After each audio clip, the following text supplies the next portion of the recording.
Ұстаз тілегі республикалық ғылыми-әдістемелік орталығы сайтына тіркелу және кіру нұсқаулығы.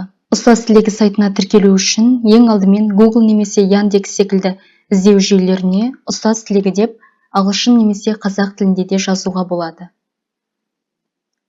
Ашылған тізімнен ұстаз тілегі сайтын таңдаймыз.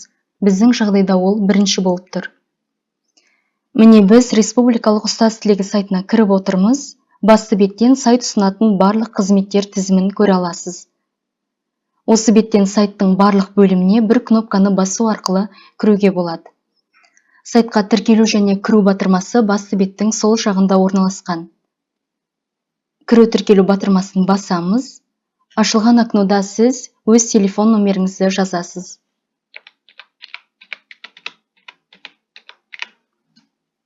Жалғастыру батырмасын басамыз.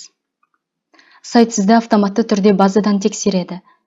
Егер сайтқа бұрын тіркелмеген болсаңыз, сізге бірден SMS жіберіледі. Сол SMS арқылы жеке кабинетіңізге кіре аласыз. SMS-ті сақтап қойыңыз, алдағы уақытта осы код сіздің құпия сөзіңіз болады.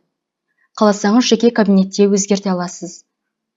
Егер сайтқа бұрын тіркелген болсаңыз, жалғастыру кнопкасын басқаннан соң, сізге құпия сөзді жаз деп шығады. Бұрын SMS ретінде жіберілген құпия сөзді енгізуіңіз керек. Егер SMS өшіп кеткен болса, немесе таппай жатсаңыз, SMS арқылы құпия сөзді еске салу батырмасын басасыз. Сізге 10-30 секундтың ішінде SMS ретінде бұрынғы құпия сөзіңіз жіберіледі. Сол құпия сөз арқылы кіре аласыз.